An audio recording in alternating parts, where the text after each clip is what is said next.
Então, minha gente, uma boa tarde oficial para nós darmos início à nossa primeira aula da disciplina, tá?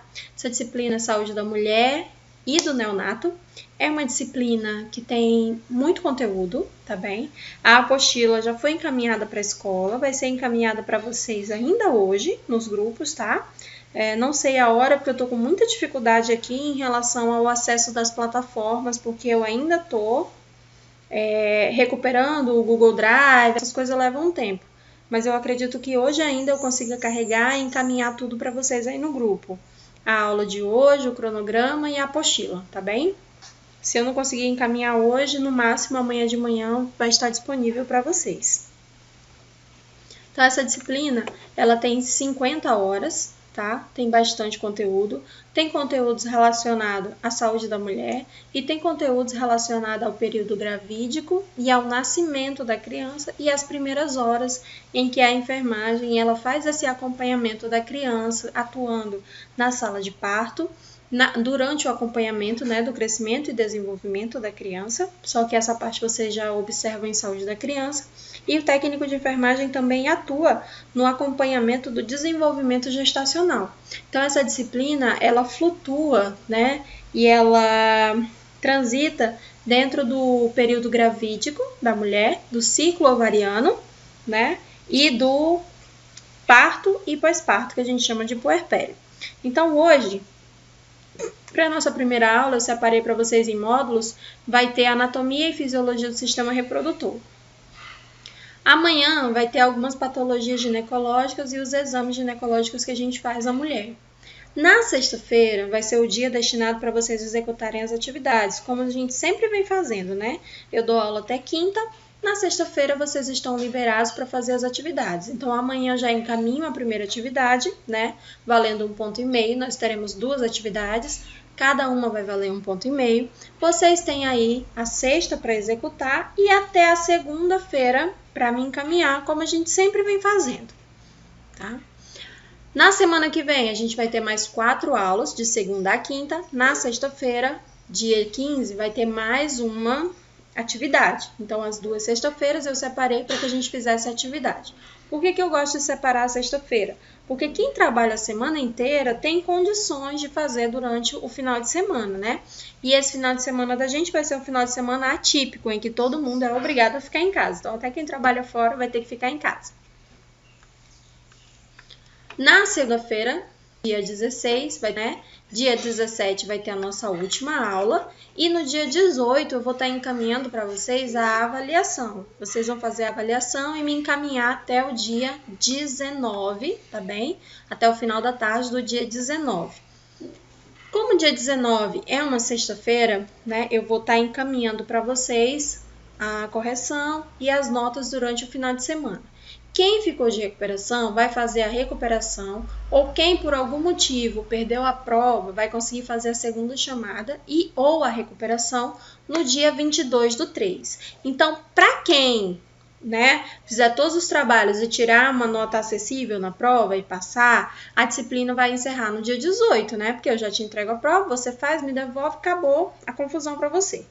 Mas para quem tiver algum problema, não conseguir entregar as atividades ou for mal na prova, a disciplina se encerra no dia 22, tá bem? Se vocês tiverem qualquer dúvida, é só entrar em contato comigo no WhatsApp, que agora eu já tô com o meu número e eu consigo responder vocês, tá? Pode mandar mensagem no meu número antigo que eu já recuperei.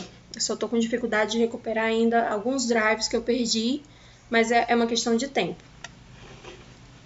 Então, esse é o nosso cronograma. Vou encaminhar ele para vocês também, para vocês acompanharem de pertinho. E agora, a gente vai dar início à nossa aula de hoje. Só um minutinho que já eu apresento ela aqui para vocês.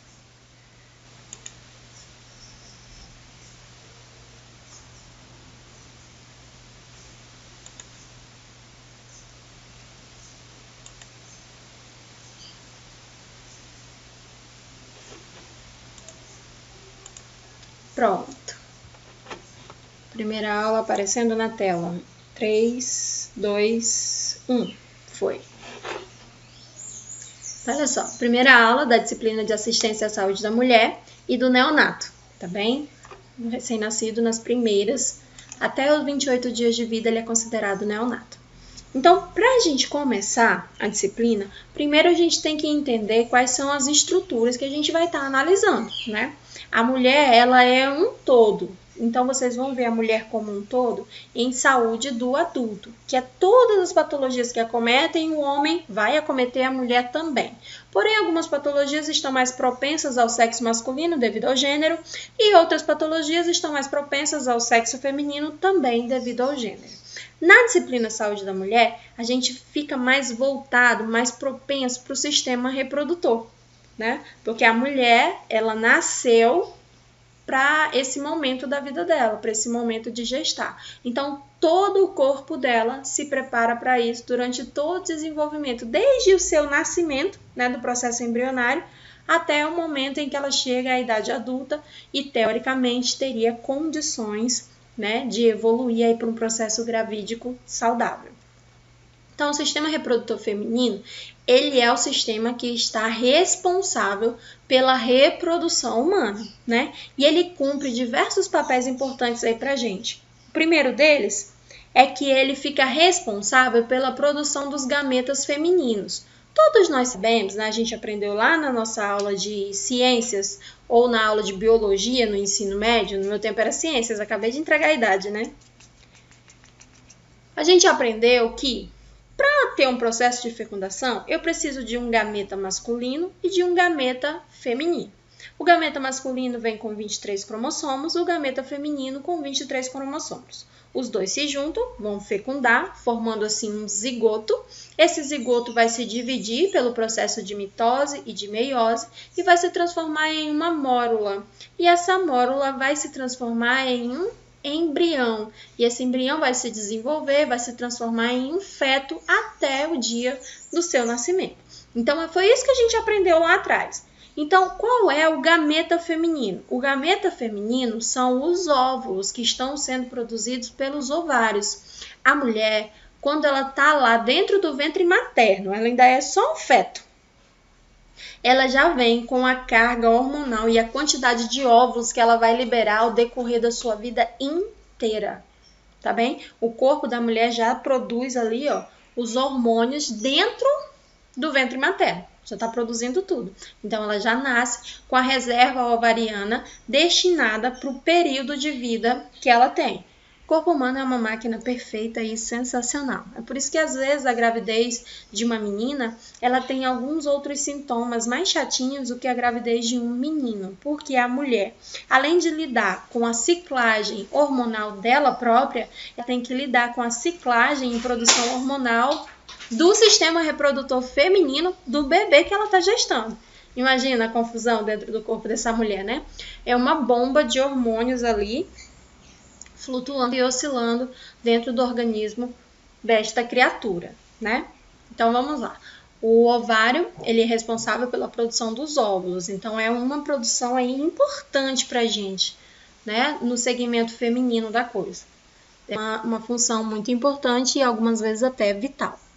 Ela fornece um local apropriado para a ocorrência da fecundação dentro desse sistema, que é tanto na trompa de Falópio quanto dentro do próprio útero, né?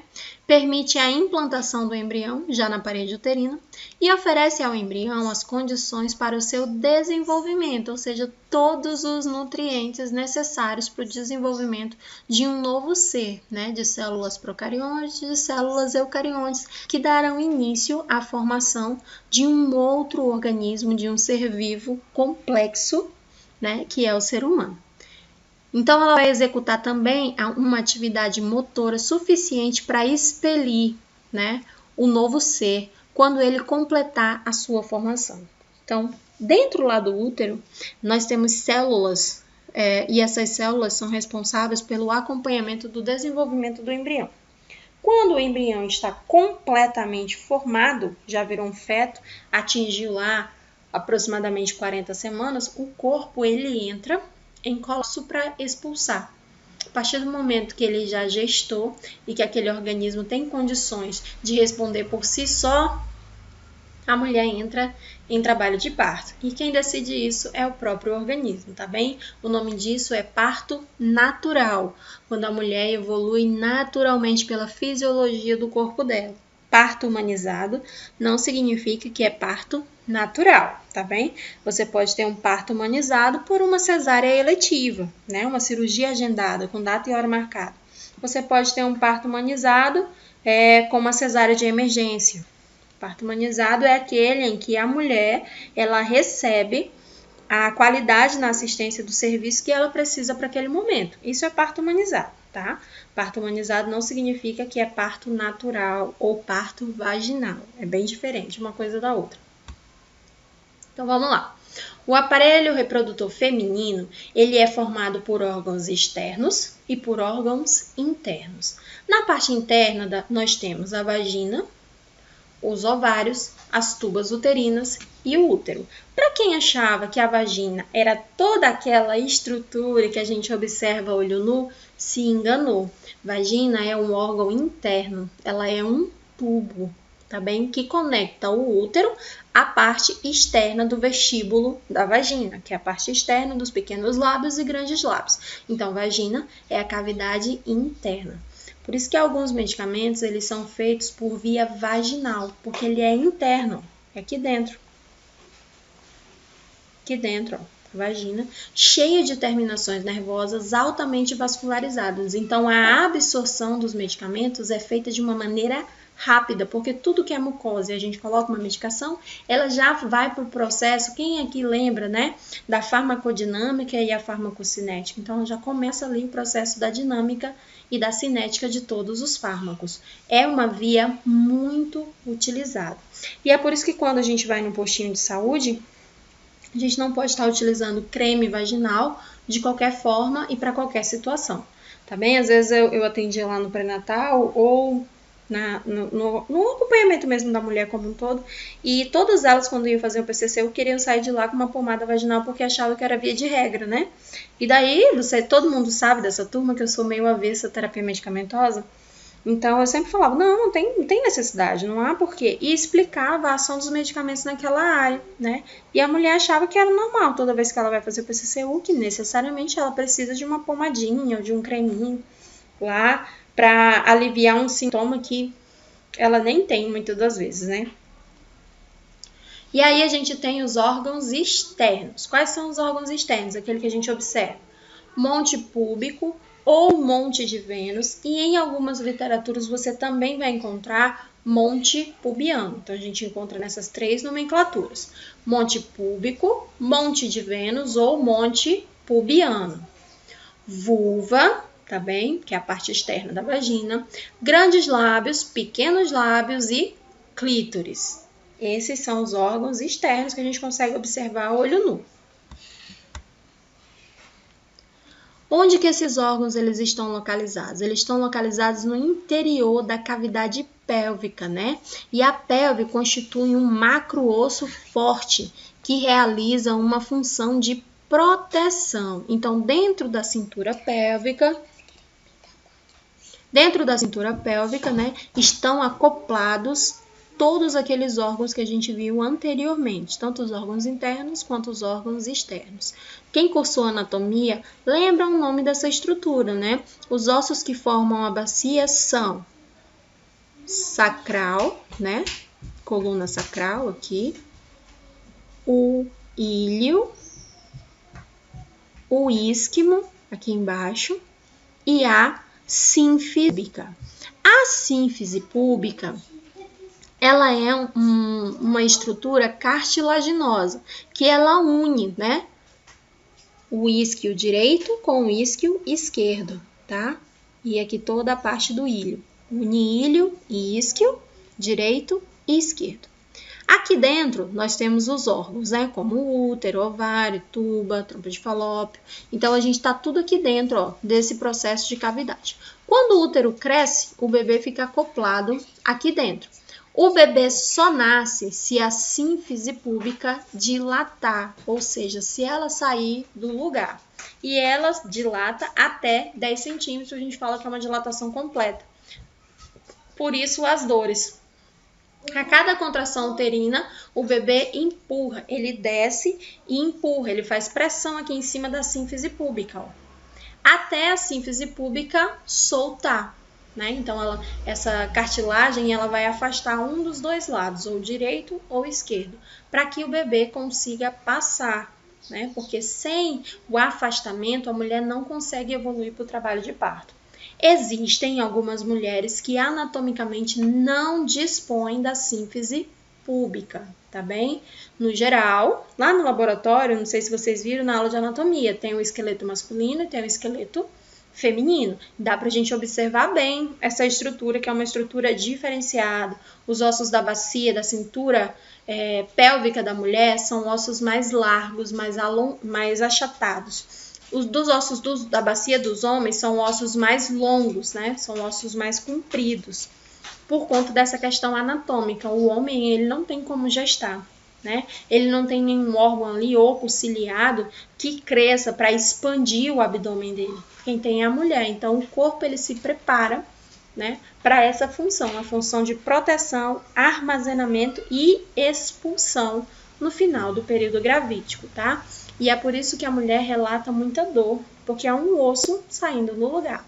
Mas a gente não pode esquecer que o trabalho de parto ativo também é dolorido para a criança. A gente chama de trabalho de parto porque os dois ali, né, estão passando por um momento complicado, mas que é necessário. Então, a mulher, ela sente a dor para dilatar, porque o osso vai sair do lugar, e a criança sente a dor de ser expulso, ele está sendo empurrado e a cabeça dele está batendo aqui embaixo. E a gente não pode esquecer que os ossos da cabeça dele vão deslizar entre si, né, para que a cabeça tenha um diâmetro menor e ela consiga passar pela vagina e depois os ombros. Então, o bebê ele faz um processo de rotação, ele vira para a lateral para ele poder, né, para ele conseguir ser expulso de dentro do útero. A vagina aqui. Vagina, né? A vagina ela é um órgão em forma de tubo. Aqui tá ela. Em forma de tubo. E ela liga, né, o vestíbulo da vagina, ou seja, a parte externa, com o útero, até a parte da cérvix do colo uterino, que é a camada mais externa. Então, olha aqui, ó. É um túbulo músculo membranáceo e ele é mediano, né? Que superiormente está inserido no contorno da parte média da cérvix, aqui, ó. Ele contorna toda a cérvix. A cérvix é o colo uterino, a camada do colo uterino. Então, ela faz uma circunferência no colo uterino, tem um processo de diâmetro, esse tubo ele é estendido para a parte posterior e aí a gente encontra o vestíbulo da vagina. A entrada da vagina, aquele orifício de entrada, ele recebe o nome de ósteo, tá? Ósteo da vagina, ou seja, a entrada. Existe também o ósteo da uretra. Então, tudo que tem o nome de ósteo é um orifício de entrada. Tá bem? Então, todo órgão que tem orifícios de entrada, ele vai receber esse nome de ósteo. Então, aqui o ósteo é o da vagina, que é o que a gente observa a olho nu. A vagina, ela é... Foi mal. A vagina, ela é um órgão interno, né? Então, ela não necessariamente é conseguida observar a olho nu. Apenas quando a gente coloca um espéculo, né? Que é aquele exame que quando a mulher vai fazer, a gente coloca um espéculo para avaliar a estrutura da parede da vagina e também o colo uterino, para a gente observar se tem formação de células cancerígenas ou ainda, né? Se tem alguma formação bacteriana, viral. Oh, Deus. Alguma infecção bacteriana, alguma infecção viral ou, na maioria das vezes, infecções fúngicas, tá? E essas infecções, elas vão acometer a parede da vagina e, consequentemente, o colo uterino. As funções da vagina são de servir como órgão de cópula, né? E um canal para o parto, além de ser uma via de excreção para o fluxo menstrual e toda e qualquer secreção, tanto do útero quanto da vagina. Então, ela tem que expelir. Eu não sei se vocês já ouviram por aí que a vagina é um órgão autolimpante, então ela consegue expelir tudo que está dentro dela, não sendo assim necessário as lavagens, né? Num passado não muito distante, as mulheres foram educadas a fazer uma lavagem interna. Não é necessário. A vagina é um órgão autolimpante, então ela elimina o que não serve para ela, ela elimina. E o que pode servir para ela, como por exemplo as proteínas que aderem aqui ao canal de parto, ela faz a absorção, né? Por isso que geralmente as mulheres elas desenvolvem doenças sexualmente transmissíveis mais rápido que os homens, porque a gente não pode esquecer que aqui, ó, no canal da vagina nós temos células, né, do tecido aqui adiposo que faz a absorção, né? Lembra que ela é um órgão vascularizado, então cai direto, tudo que a vagina absorve cai na corrente sanguínea, né? Se for uma bactéria, vai proliferar e vai desenvolver mais rápido os sintomas do que nos homens, tá bem? Por isso que as mulheres, por terem esse órgão oco, né, que faz uma cópula, o ideal é que elas se cuidem mais que os homens, porque elas desenvolvem a sintomatologia muito mais rápido. Então, vamos lá. No interior da vagina, né, a gente tem o ímen. Esse ímen, ele é uma prega e ele tem a finalidade de proteção, né? Então, ele oblitera, ele fecha parcialmente o ósseo, né, que é a entrada da vagina. Então, ele apresenta forma e tamanho variáveis. Algumas mulheres, aqui eu deixei a imagem para vocês, algumas mulheres não têm o ímen, né? Em um momento lá atrás, isso era considerado que essa mulher já tinha sido submetida ao ato sexual. Depois de um tempo, graças a Deus, a ciência evoluiu e isso não é verdade. Então, quando o médico vai avaliar se sofreu possível abuso, né? O que ele avalia, já que tem algumas mulheres que não têm o ímen? A musculatura vaginal, tá bem? E não se a mulher tem ou não tem o ímen. O ímen, ele nem sempre está ali disposto anatomicamente. Tem mulheres que nasceram sem, tá bem? E isso não significa que elas já tiveram o contato sexual. Pois bem, quem tem o ímen, quando ele é rompido, pode sangrar, tá? E esse sangramento pode demorar dias, ele pode ser um sangramento mais escuro ou pode ser um sangramento vermelho vivo. Em algumas mulheres o sangramento é mínimo, em outras mulheres o sangramento é considerado hemorrágico, né? Ela sangra ali de 3 a 7 dias, uma quantidade parecida com uma menstruação, tá bem? E isso pode acontecer várias vezes após o ato sexual, até que o corpo dela entenda, né? Porque o ímen, ele pode se reconstituir. Então, até que o corpo dela entenda que não há mais a necessidade de obliterar, ou seja, de fechar o canal vaginal, isso pode ficar acontecendo, tá? Bulbo do vestíbulo, o que é isso? São duas massas de tecido altamente erétil e alongada, com cerca de 3 centímetros de comprimento. Então, elas se situam na parte lateral ao longo do ósseo da vagina, né? Elas sobem assim. Lembra que o ósseo da vagina é o orifício de entrada? Então, na lateral, né, do ósseo, tanto lateral direita quanto lateral esquerda, abraçando e subindo, nós temos o bulbo do vestíbulo. Tá bem? E ele vai crescendo superiormente, formando uma membrana aos grandes lábios. E essa membrana nós chamamos de pudendo, tá bem? Então, são imediatamente inferiores à membrana do períneo.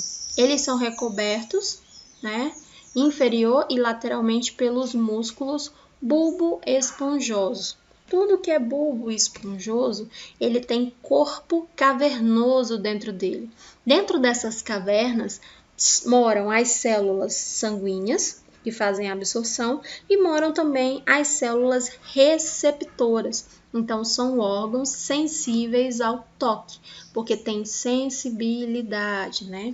Por isso aí que eles são considerados um órgão orgástico, porque ele é altamente sensível ao toque. Quando estimulado, libera uma produção aí de adrenalina, ocitocina, cortisol e vários outros hormônios, né, que a gente faz acesso, que a gente consegue acessar nessa questão orgástica da coisa. O bulbo do vestíbulo, eles são hemóglobos de bulbos do pênis. Então, toda mulher né, tem um pênis dentro dela. É um pênis feminino que a gente fala, que é a mesma estrutura do pênis, no caso do homem, a mulher tem, só que ele é interno e a gente chama ele de bulbo do vestíbulo ou bulbo da vagina. Então ele passa lateralmente aos pequenos lábios, tá bom? Ele evolui, lá na frente ele se junta e forma o clítoris. Vou mostrar para vocês mais na frente. Aqui, ó. Então aqui nós temos, né, uma estrutura do períneo, né, uma estrutura mais profunda do períneo. Nós temos o ósseo da vagina, o ósseo da uretra, o vestíbulo da vagina, que é a parte interna dos pequenos lábios, e quando ela fecha aqui em cima, na parte superior, ela forma a estrutura do clítoris. E a estrutura interna do clítoris abraça toda a estrutura vaginal, que é interna, e também os pequenos lábios, que é externo. Vou mostrar aqui uma imagem para vocês mais à frente.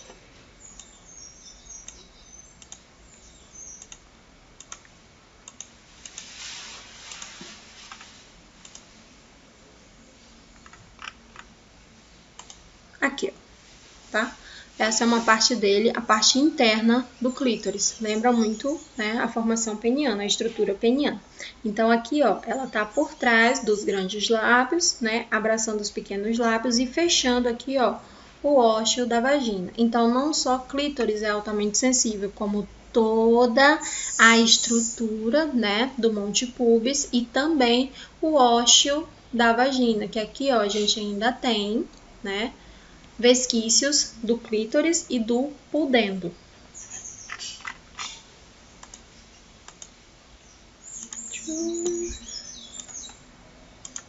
Aqui.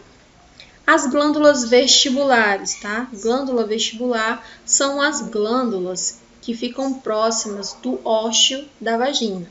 Essas glândulas são responsáveis pela lubrificação feminina. Então, essas glândulas, no momento que a mulher ela é estimulada, ela começa a secretar uma secreção, ou seja, expelir, colocar para fora uma secreção que vai diminuir o pH da vagina e vai facilitar o deslizamento dos espermatozoides por todo o canal vaginal até que ele atinja o útero, consiga passar e vá lá na tuba uterina onde está o óvulo para que ele possa fecundar. Então, essa é a função das glândulas vestibulares, né? As glândulas vestibulares, a mais famosa que vocês técnicos de enfermagem têm que dominar o conhecimento, são as glândulas de Bartholin. A maternidade hoje é um local onde você encontra muito as infecções por bartolinite, tá bem? É quando a glândula de Bartholin, ela é infectada por alguma bactéria, tá bem? Essa bactéria geralmente é gram-positiva ou gram-negativa, fazendo aí uma infecção. Essa infecção pode ser por gonorreia, tá bom? Ou pode ser apenas por uma bactéria que é a mulher, que faz parte ali, ó, da flora vaginal, da flora residente dessa mulher, e que migrou para dentro da glândula e fez a festa lá dentro. Então, a mulher vai desenvolver sinais e sintomas de infecções. Esses sinais são febre, dor no local, irradiando para as pernas, rubor, ou seja, vermelhidão, altera a coloração, e calor, essa região vai ficar mais aquecida. E pode ainda ser encontrado dentro dela secreção purulenta. Essa secreção pode ser retirada com uma agulha 40x12 e uma seringa de 20, ou dentro de um processo, de um procedimento cirúrgico, porque dói muito, algumas mulheres não aguentam. Então, ela passa pela anestesia raquimedular e é retirada essa secreção dentro do centro cirúrgico. Isso não significa que a infecção não possa voltar. Geralmente, a infecção de Bartholin, ela é recorrente, tá bem? Não vê muito na maternidade, é mais comum do que o que vocês imaginam.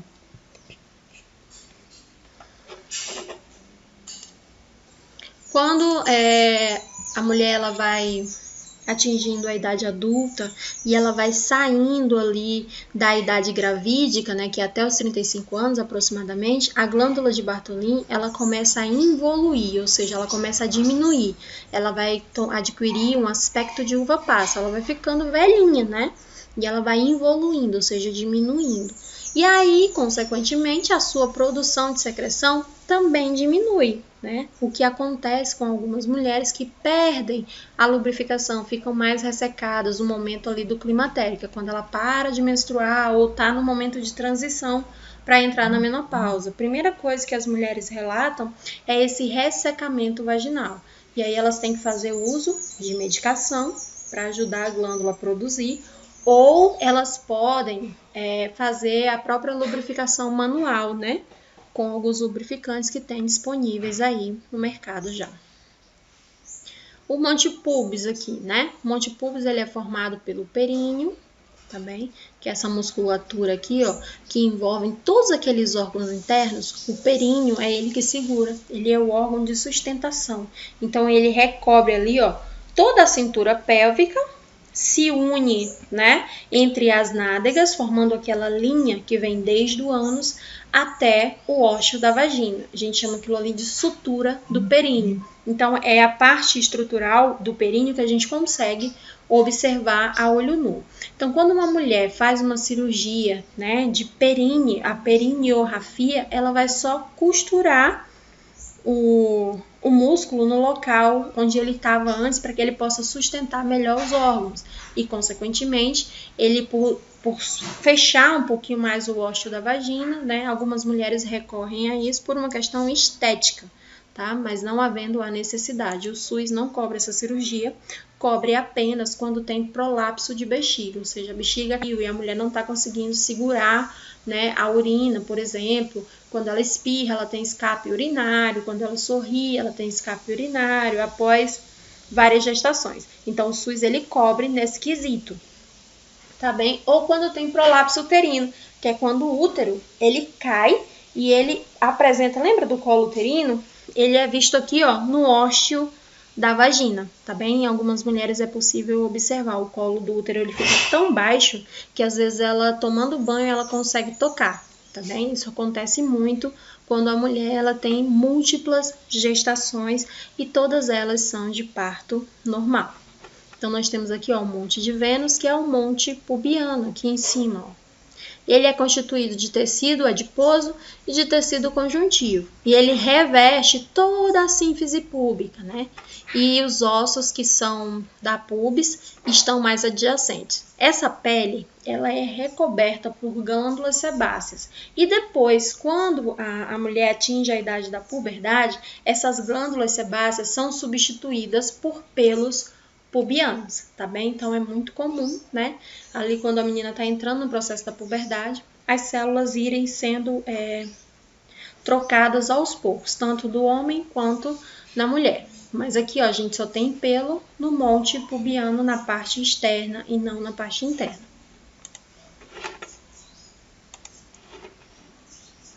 Só um minutinho, tá, gente? Vou pausar aqui um segundo.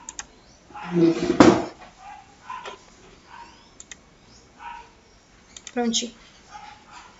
Depois nós temos os grandes lábios, né? Que são duas pregas de tecido adiposo e de tecido conjuntivo, que são recobertas por pelo, e eles formam os limites laterais da vulva, tá? Que é essa partezinha aqui mais interna. Eles que vão recobrir, né? E essa parte, ela tem a função de proteção. Então, ela vai proteger aqui, ó, o ósseo da vagina. Os pelos, eles exercem essa função importante de filtragem, né? Do mesmo jeito que o pelo do nariz ali, ele faz a filtragem das partículas sólidas do ar, em que a gente remove na hora do banho, aqui a vagina é a mesma coisa. Então, ela precisa dos pelos para que ela possa se defender de possíveis infecções, né? Algumas mulheres aderem à depilação total e isso não traz nenhum malefício para ela, mas tem mulheres que quando ela se livra aqui, ó, dos pelos dessa região, ela começa a estar mais propensa a possíveis infecções fúngicas e bacterianas, tá bem? Não é via de regra, mas o pelo ele exerce essa função. Se você o remove, você fica mais propensa. Algumas mulheres não sentem nada, outras mulheres sentem imediatamente após a depilação. Já os pequenos lábios, né? São dois finos folhetos que estão situados entre os grandes lábios. Eles são úmidos e têm numerosas glândulas sebáceas e não são recobertos de pelo, tá? A abundância de nervos que tem nessa estrutura permite que essa estrutura ela receba mais informações externas, ou seja, ela está mais propensa ao estímulo, tá bem? Isso traz mais sensibilidade. Então, elas se dividem em duas partes, tá? E essa pequena distância entre os dois lábios, né? Um lado direito, outro lado de esquerdo, a gente chama ela de uma prega que envolve ali, ó, todo o contorno da cabeça do clítoris, tá? Então, a gente denomina essa parte de prepúcio. Quando essa parte está se dividindo, né, para formar ali, ó, a cabeça do clítoris, a gente chama essa parte de fúrcula. Então, quando os pequenos lábios lá na frente, eles se juntam, a gente chama de prepúcio feminino, né? Quando elas estão se unindo abaixo do clítoris, a gente chama ela de fúrcula, tá bem? Mas é o mesmo pequenos lábios, ela só se divide um pouquinho mais à frente. Já o clítoris, né? É um órgão erétil, ou seja, durante a fricção, durante o estímulo, ele, assim como no pênis, ele muda de tamanho, porque todo o sangue, né? O homem precisa de aproximadamente 1 litro de sangue para ficar ereto. No caso do clítoris, ele precisa de um pouco menos, porque ele não é tão grande assim. Então, ele vai ficar ereto, ele vai aumentar um pouquinho o seu tamanho e vai dilatar por conta da circulação sanguínea que tem dentro dele e todas as suas terminações nervosas que foram ativadas, né? Então, ele tem uma raiz, que é um pequeno corpo cilíndrico, e é formado por 2 ramos, né? Os 2 corpos cavernosos e a glande do clítoris. Do mesmo jeito que o pênis tem a glande, né? Aqui no clítoris também a gente tem. E o corpo, né, do clítoris é coberto pelo prepúcio. Lembra daquela estruturazinha que forma os pequenos lábios e lá na frente ela se divide e se fecha de novo, né? Então a gente chama ela de prepúcio. Tá aqui atrás, ó. Clítoris, né? Por trás dos pequenos lábios, né? Fechando aqui na frente, o prepúcio aqui, ó, segurando, e aqui a gente tem a parte externa do clítoris, chamando ela aqui, ó, de glande, ou seja, a parte mais externa é a cabeça do clítoris ou glande, tá bem? Já os ovários, né? Eles são glândulas sexuais, ou seja, são as nossas gônadas. No homem, a glândula sexual é o testículo. Na mulher, a glândula sexual é o ovário. Eles são 2 órgãos pequenos, têm um formato oval, eles são achatados e estão localizados um em cada lado do útero, né? E cada um deles tem um tamanho de aproximadamente 5 centímetros, né? Com 2 de largura e 1 centímetro de espessura. E eles pesam aproximadamente de 2 a 5 gramas. O ovário, ele tem 2 funções, tá? A primeira, ele produz e amadurece os óvulos, tá? Para que ele possa ser expulso do ovário. E quando ele é expulso do ovário, a trompa de Falópio ela vai captar esse óvulo maduro e vai deixar ele dentro da estrutura da trompa de Falópio ou tuba uterina. Vai ficar lá dentro, esperando o gameta masculino, tá bem? Então, ele tem essa função. Ele amadurece e expulsa o óvulo maduro. Lá na frente, né? Ele tem uma outra função, que é a função de secretar e elaborar hormônios na parte interna. Então, devido a essa última função dele, os ovários estão incluídos também no grupo das glândulas do corpo, sendo classificado como glândulas endócrinas, fazendo parte da secreção interna, ou seja, a gônada feminina faz parte do sistema endócrino. E é por isso que quando a mulher ela desenvolve alguma doença a nível ovariano, não é o ginecologista que trata. Quem trata é o endocrinologista, porque o ginecologista vai tratar aqui os sintomas. O endocrinologista ele vai tratar a causa do problema. porque ele tem um domínio maior sobre essas glândulas, né? Já que ele passou a vida inteira estudando a função de cada uma delas. E a gente não pode esquecer que os ovários fazem parte do sistema endócrino. Então, toda e qualquer patologia ligada ao ovário, quem cuida é o endocrinologista. Às vezes a mulher vai no endocrinologista ver como é que está a função das glândulas, né? E ela descobre ali algum problema e ele vem com uma medicação que comumente é usada para o diabetes.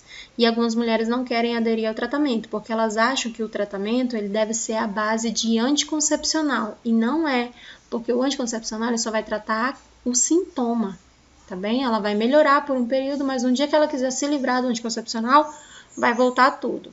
E já o medicamento que comumente a gente usa para o diabetes, a gente não pode esquecer que o diabetes ele acomete uma glândula, né? E essa glândula é o pâncreas.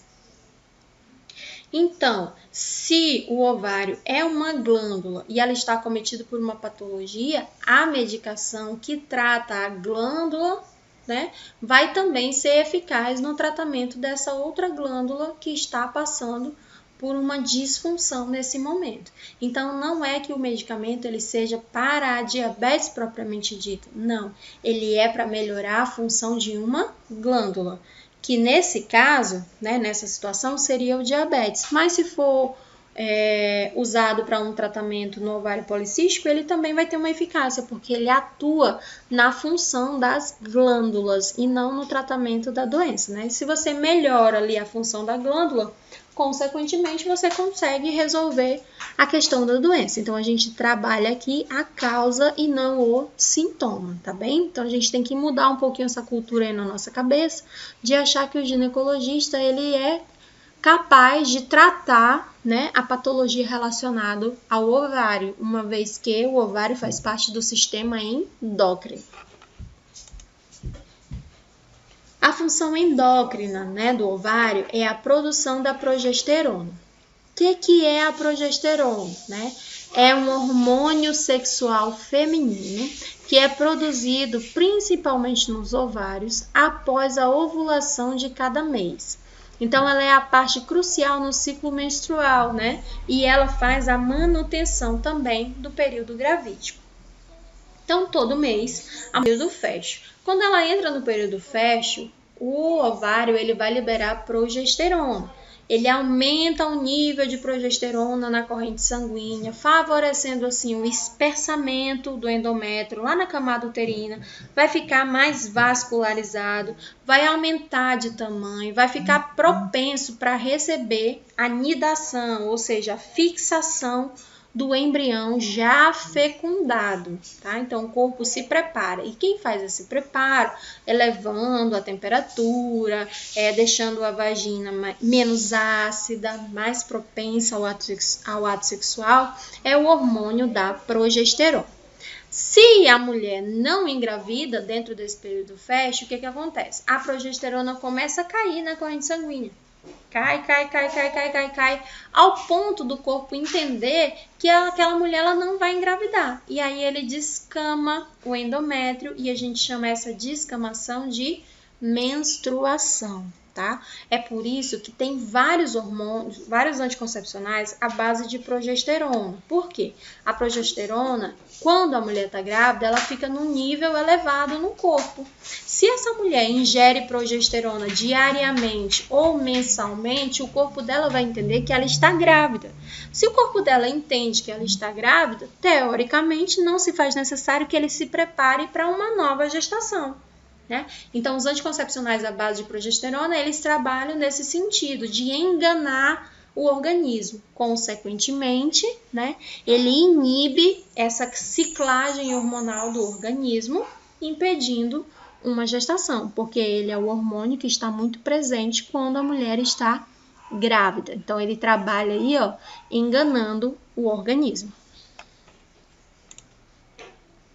Tem uma outra função aqui importante da progesterona, tá? A progesterona, quando não tem o óvulo fertilizado, o nível dela vai cair na corrente sanguínea, né? E aí, a mulher vai menstruar. Mas se o óvulo for fertilizado, ela vai continuar ali, ó, em níveis altos na corrente sanguínea. E ela vai produzir um hormônio que a gente conhece como HCG, que é a gonadotrofina coriônica, tá bem? Que é o hormônio que a gente pesquisa para saber se a mulher está grávida. O problema é que gonadotrofina coriônica também é encontrado na corrente sanguínea do homem. Tá? Então, não é um exame que é utilizado para diagnosticar mais gravidez. Antes, você chegava no posto de saúde ou no médico com o exame de beta-HCG positivo, né? E você estava grávida. Hoje, não mais. Para você fechar o diagnóstico, você precisa de um exame de ultrassom. Por quê? A gonadotrofina coriônica, ela é liberada quando a função ovariana não vai bem. E essa função ovariana pode estar sendo acometida por uma gravidez ou por uma doença no ovário. E geralmente são doenças graves, doenças associadas a células malignas. Então, no geral, o homem, quando ele tem beta-HCG na corrente sanguínea, significa que ele tem câncer. E esse câncer pode estar no sistema endócrino, geralmente no testículo. No caso da mulher, é um câncer no ovário. Então, se o médico pede para você, né, beta-HCG, reze para estar grávida, porque no caso do homem não tem jeito, ele vai estar muito doente. E no caso da mulher, se não for gestação, ela também está muito doente. Então, mudou agora o protocolo. Para você dar início ao pré-natal, você tem que apresentar um exame ultrassônico, para que a gente tenha certeza de que aquela alteração na corrente sanguínea não se trata de uma doença, e sim de um processo gravídico, tá bem? Então, aqui a gente fica de olho sempre no nível de progesterona. Por vezes, a progesterona está alta na corrente sanguínea da mulher, né? E não necessariamente ela faz essa reposição hormonal, tá? Geralmente é uma disfunção da tireoide, por isso que a tireoide é tão famosa, né, no meio feminino. Tem até um meme que fala sobre, eu tenho tireoide. Todos nós temos, né? Agora, se ela funciona bem ou não, é outra história. Então, a gente consegue observar a função das glândulas pelo nível de hormônio dentro do organismo, tá? Quando está em falta, a gente tem sérias complicações. No caso da mulher, ela fica com baixa de libido, né? Ela fica com alteração no ciclo menstrual, ela fica mais propensa à tristeza, tá bem? E a melancolia. Por isso que algumas mulheres sofrem tanto com a TPM, por conta dessa ciclagem hormonal. Já o estrógeno, né? A gente viu a função da progesterona e agora a gente vai ver a função do estrógeno. Na mulher, né, os estrógenos que a gente mais conhece é como estradiol. A gente conhece ele com esse nome, tá?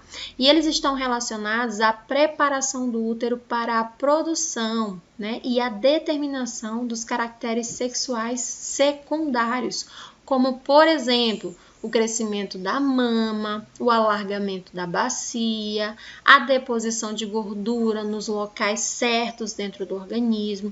Então, ele fica com a parte posterior.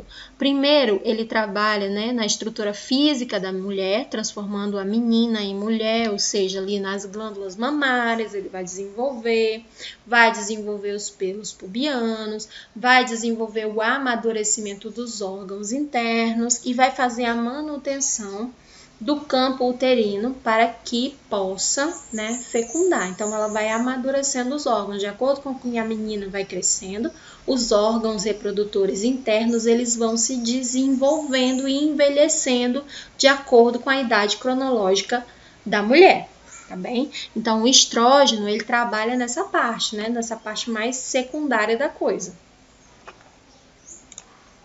Então, vamos lá.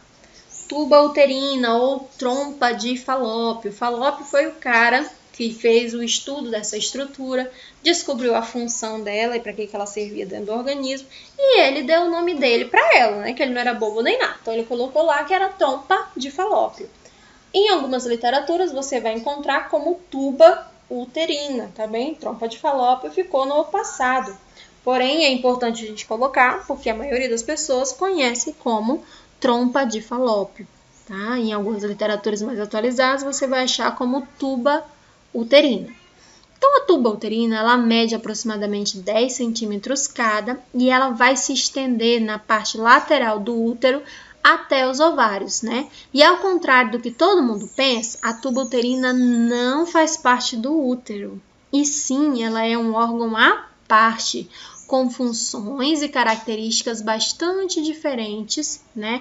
Um órgão do outro. Então, ela tá aqui, ó, acoplada, mas ela é um órgão diferente. E ela, ao contrário do que a gente pensa, ela não está ligada ao ovário, né? A trompa, ela faz movimentos ciliares, ela se movimenta. O ovário está conectado ao útero e solta um óvulo maduro. A trompa, ela faz esse movimento de captação, por isso que é comum, às vezes a mulher está deitada e ela coloca a mão assim na região inguinal e ela sente, né, a trompa se movimentando. Fala assim, olha, tem alguma coisa andando aqui dentro de mim. Na verdade, é só a trompa se movimentando na busca da captação de um óvulo. O útero, né? O nosso útero, ele faz parte do sistema reprodutor feminino e ele é responsável pela nossa menstruação, pelo nosso processo gestacional e pelo nosso parto. Por que ele é responsável pelo parto? Porque sem a contração uterina, o bebê não encontra o caminho, ele não desce, tá? Quando a mulher vai fazer o exame do Papa Nicolau, eu observo aqui, ó, a estrutura mais externa do útero, que é o colo. Nesse colo, eu recolho as células que estão na cérvix, que é a camada mais externa, né? A gente recolhe ali com uma espátula. Na camada interna do colo uterino, eu chamo de ectocervice. Então, eu coloco uma escovinha, né? Parece aquela escova de cílio, e eu faço a coleta daquelas células. Por isso que algumas mulheres podem sangrar. Por ser um procedimento considerado invasivo, só quem pode executar é o enfermeiro, né? E o médico ginecologista ou médico de qualquer especialidade. Assim como o toque também pode ser realizado pelo enfermeiro e pelo médico. O técnico de enfermagem não atua com relação a procedimento invasivo. Então, a gente tem aqui, ó, o útero, né? Quando o útero ele vai recepcionar, né, a formação fetal, o que ele faz? Ele fecha. O colo uterino, ele tem um ósseo, né? E esse ósseo é redondinho. Quando tem um processo de fecundação, esse ósseo se fecha, ele colaba, ele fecha a passagem. Então, quando a gente coloca o espéculo que observa o colo está fechado, a mulher está grávida. E também muda a coloração. Geralmente, o colo uterino ele é rosado, tá? E aí ele fica mais arroxeado. Por quê? Pela ação do hormônio gonadotrofina coriônica, tá bem? Que quem produz ele é a progesterona. Então, a gente já tem ali como saber que aquela mulher está grávida. Grávida não faz PCCU da ectocérvice, ou seja, da parte interna. Mas da parte externa pode ser coletado sim, sem problema nenhum, tá bem? Principalmente quando a gente tem ali algum indício de que aquela mulher está sendo acometida por células malignas. Então, a gente pode fazer sim. O que eu não posso fazer, né, é colocar a escovinha na parte interna do colo do útero, mas a parte externa eu posso manipular. Então, é comum a mulher vai no consultório, nem sabe que está grávida, e quando a gente coloca o espéculo, a gente consegue já diagnosticar ali um processo gravídico, pela mudança na coloração e pela mudança na estrutura do ósseo. Quando a mulher ela não teve nenhum bebê por parto vaginal, o ósseo continua redondinho. Quando ela tem um parto normal, né, um parto vaginal, o ósseo ele fica como se fosse uma fenda. Então, ele deixa de ser redondinho e passa a ser como se fosse um corte, fica ali uma fenda. Então, eu já tenho como saber se aquela mulher já engravidou, né? E se ela sofreu ou um aborto ou um parto por via vaginal. Então, quando a gente conhece a estrutura da anatomia e da fisiologia, fica fácil a gente perceber quais são as alterações. E com essas alterações, fica muito fácil, é como se fosse uma cascata assim, de conhecimento, a gente entender qual é a patologia que está acometendo aquela mulher apenas no exame físico, apenas com o olho clínico, né, que a gente fala. Então, o útero, ele começa aqui, ó, nessa estrutura mais funda dele, ele começa a se contrair. E nessa contração, o bebê desce. Quando que o útero começa a contrair? O ideal é que ele comece a contrair a partir da 34ª semana de gestação, que é quando a mulher entra, né, ali no 8º mês de gestação aproximadamente.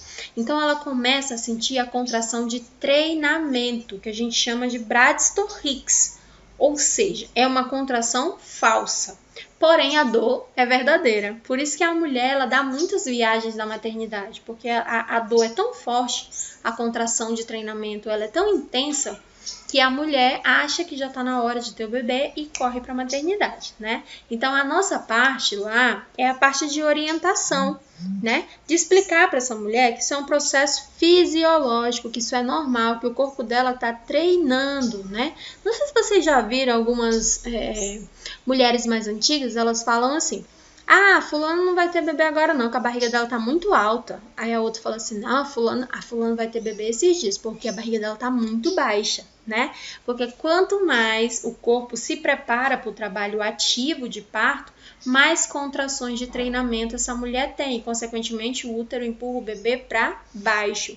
E aí, quando chega o dia realmente do nascimento, é um parto mais rápido, é um parto mais fácil, né? Porque o bebê ele já está ali completamente encaixado e está mais baixo. Então, a única preocupação do corpo é romper a sínfise púbica e não mais de empurrar o bebê para baixo.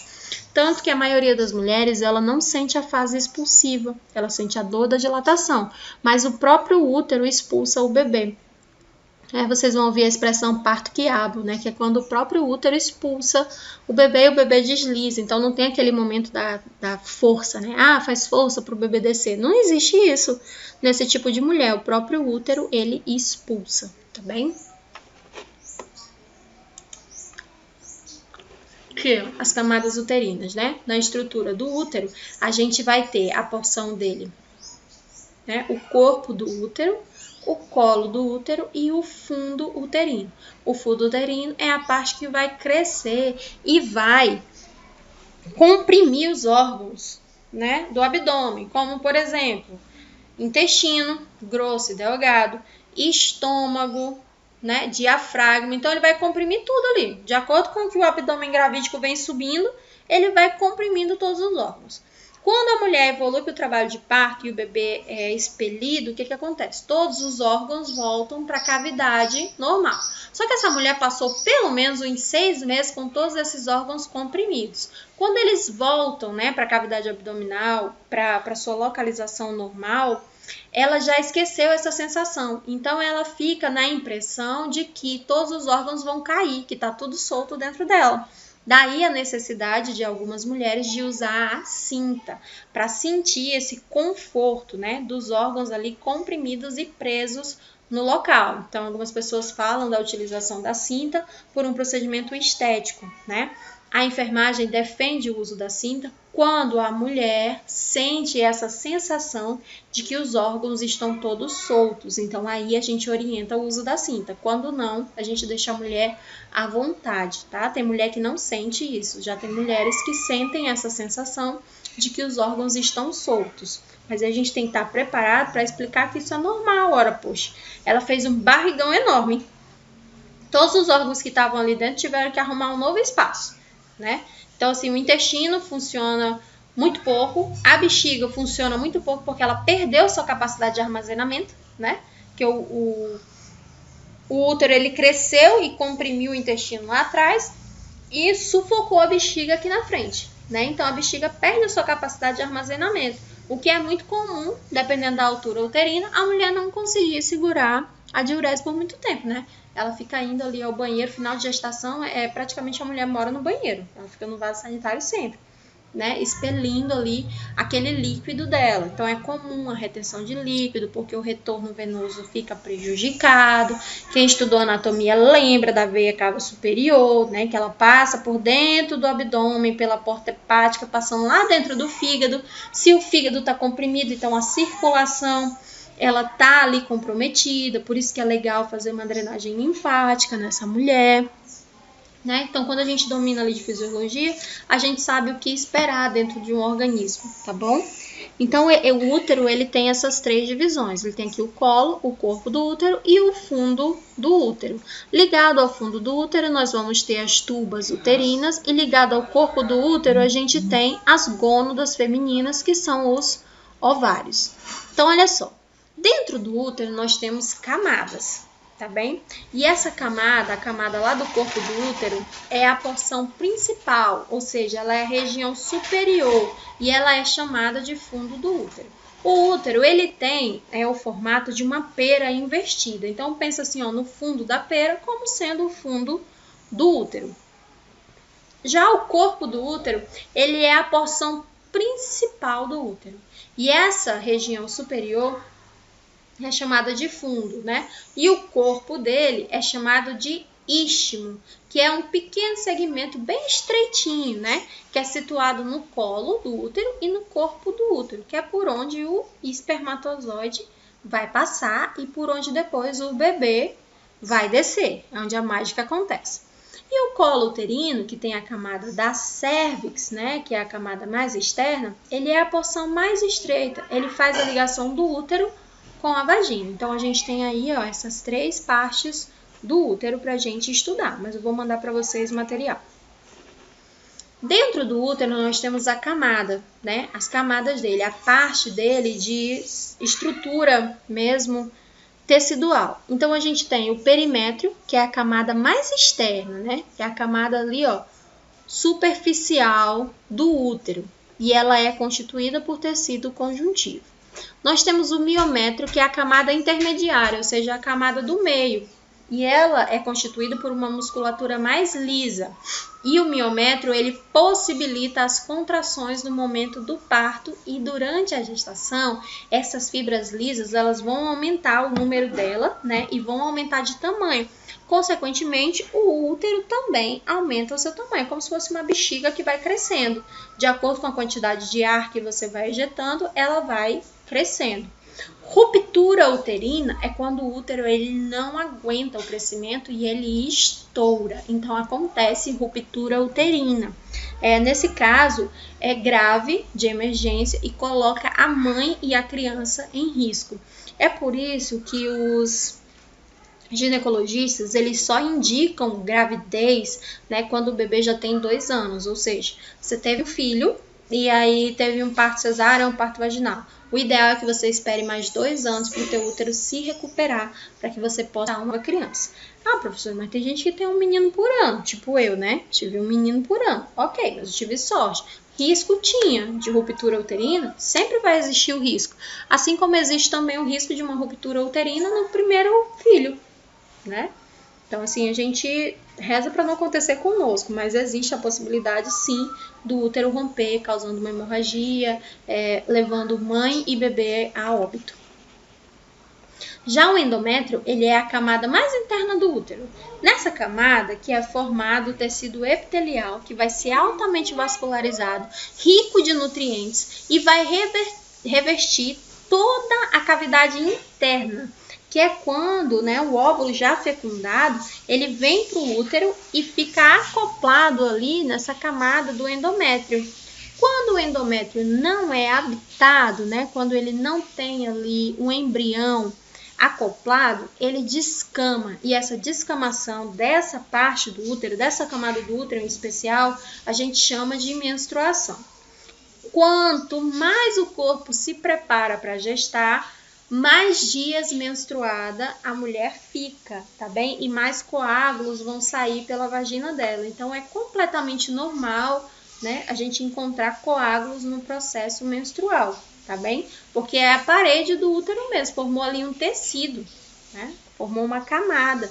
E essa camada é rica de nutrientes. É comum também a mulher, quando menstrua, ela se sentir fraca, né? Porque ela tá perdendo ali também nutrientes do corpo dela.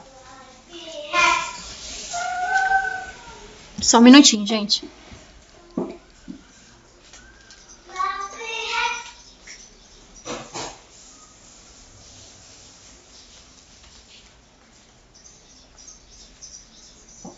O endométrio, ele também é responsável por alojar o embrião na parede do útero, né?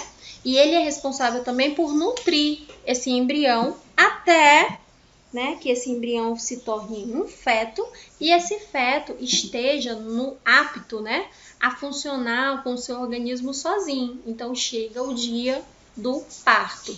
Então a menstruação da mulher nada mais é que a descamação do endométrio, tá bem? Então olha aqui, ó, se a menstruação só ocorre porque a mulher não engravidou, significa que uma mulher grávida não menstrua. Professora, mas eu conheço a Mariazinha aqui, ela é minha vizinha. Quando ela engravidou da filha dela, ela menstruou todos os meses, normal, por isso ela nem desconfiou que ela estava grávida. O que aconteceu com a Mariazinha aí, vizinha de vocês? Aconteceu o seguinte, o corpo dela, né, a mente dela bloqueou os sintomas gravídicos e todo mês, próximo ao período menstrual, ela tem um escape vaginal, que não é considerado menstruação, tá bem? Ela vai ter um escape vaginal. E esse escape vaginal, pela negação dela, né, de estar grávida, ele traz para ela uma falsa segurança. Então, no mês que vem, ela nem se preocupa porque ela não está grávida, ela está menstruando. Só que se a gente for analisar essa menstruação dessa mulher, a gente pergunta, tá, antes você ficava menstruada quantos dias? Ah, eu ficava menstruada 5 dias. E nesse momento, assim, você não desconfiou do que aconteceu? Não, na verdade, assim, tinha mês que só vinha um dia, no outro mês ela vinha, assim, bem ralinha, bem clarinha, no outro mês ela já veio marrom, e assim vai. Então, é modificado o estilo de sangramento e a gente desqualifica ele de menstruação e qualifica ele como escape, porque menstruação é quando o endométrio descama. Se o endométrio está preocupado nutrindo um bebê, ele não vai descamar, porque ele tem que alimentar alguém, ele tem que nutrir as necessidades de alguém. Então, o próprio corpo, ele libera um escape. Então, é comum mulheres grávidas sangrarem, tá? Mas é normal, professora? Não, não é. Mas é comum, tá? Acontece com várias mulheres. Mas não é normal. O ideal é que ela procure um médico para identificar a causa desse escape ou a causa desse sangramento. Então, era esse o assunto que eu tinha para a nossa aula de hoje. Se alguém tiver alguma dúvida, né, estou à disposição, pode colocar. Se não, esse é o assunto que foi proposto para a aula de hoje, anatomia e fisiologia do sistema reprodutor.